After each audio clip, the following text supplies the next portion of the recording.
板材跟上护木漆，花了1天的时间啊，让它裁好。现在要开始初步的组装。那一开始我们就会用所谓的这个气动钉枪，啊，钉子把它装好，然后装上去，然后我们就可以开始固定了，啊。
用F30钉芯固定起来之后，就可以锁固螺丝了。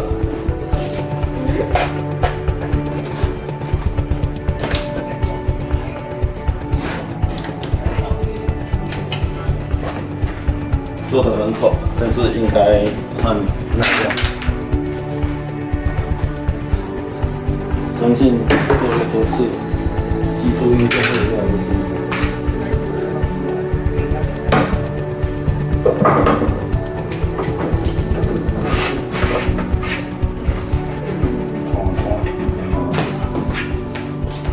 这个就是塞得下我一个人的。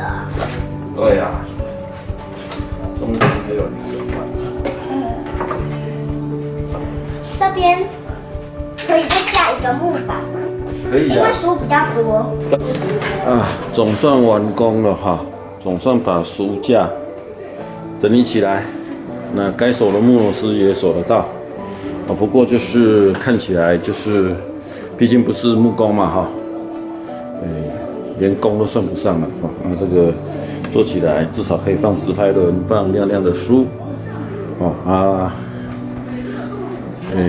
做的是可以放东西啦，美观是没有啦，看起来好像是资源回收厂那种放了10几20年的那个木柜啦，因为漆，你看它漆也漆得很失败了哈，可能就是嘲笑自己是复旧风吧，这个的话算是崩溃哦，例如木工专业木工崩溃的柜子，这个很多缺点了，那就慢慢做吧。